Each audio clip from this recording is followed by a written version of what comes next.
Welcome to our channel. Today we how to start creating content with Evernote step by step clearly.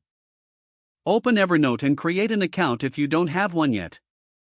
Log into your account using your email and password. Familiarize yourself with the main interface, including the sidebar where your notebooks and notes will be displayed. Click on the New Notebook button to create a dedicated space for your content. Name your notebook something relevant to the type of content you plan to create. Next, select your newly created notebook and click on New Note to start drafting. In the note editor, add a title that reflects the content you want to create. Begin writing your content directly in the body of the note. Use the formatting options available to enhance your text, such as bold, italics, or bullet points. Consider adding images or audio by clicking the attachment icon in the note editor.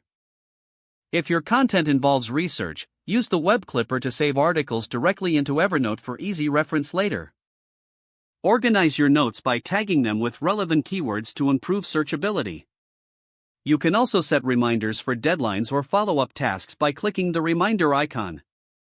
Once you've finished your draft, review and edit your content for clarity and relevance.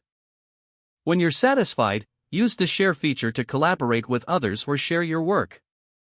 Finally, export your note if you wish to use it outside of Evernote, choosing the appropriate file format. With these steps, you'll be well on your way to creating engaging content using Evernote. If the page does not load, refresh the browser or try again in a private or incognito window.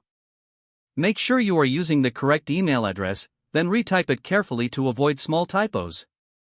If your password is not accepted, use the reset option and create a new strong password you can remember. Check your spam folder for verification or security emails, then complete any requested confirmation steps. Enable two-factor authentication if available to improve account security and reduce unauthorized access risk. After signing in, review your profile details so your contact information and settings are accurate and current. If you see an error message, note it down and try again after restarting your device and internet connection. Log out when you finish, especially on shared devices, to keep your account and payment information secure. If the page does not load, refresh the browser or try again in a private or incognito window.